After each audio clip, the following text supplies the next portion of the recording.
বসিয়ে এটা 10 মিনিটের জন্য রেস্টে রেখে দেবো। আর এটা মিক্সিং বলে আমি এখানে 2 কাপ পরিমাণ ময়দা দিয়ে দিচ্ছি। আমি এখানে দিয়ে দিচ্ছি একটা ডিম, দিয়ে দিচ্ছি পরিমাণ মতো লবণ। এবার আমি যে ইস্টটা আর দুধটা 10 মিনিটের জন্য রেস্টে রেখেছি, এবার সেইটা দিয়ে আমি ভালো করে একটু মেখে নেব। এখানে আমি হাতের সাহায্যে খুব ভালো করে মেখে নেব। এবার আমি এটাকে 1 ঘন্টার জন্য রেস্টে রেখে দেবো। আমি এখানে ঢাকনা দিয়ে ঢেকে আমি 1 ঘন্টার জন্য এটা রেস্টে রেখে দেবো। ফিরে আসছি 1 ঘন্টা পর।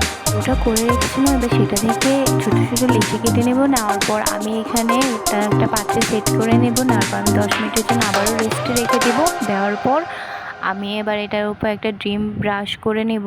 আমি হাঁড়িতে একটা স্ট্যান্ড বসিয়ে এটাকে আমি 30 মিনিটের জন্য ঢেকে রেখে দেবো। 30 মিনিট পর দেখতেই পাচ্ছেন আমার এগুলো কি সুন্দর বনরুটি হয়ে গিয়েছে। আপনারা বাসায় একবার হলেও ট্রাই করবেন। আর আমার ভিডিওটি ভালো লাগলে আমার পেজটাকে একটা ফলো দিয়ে রাখবেন।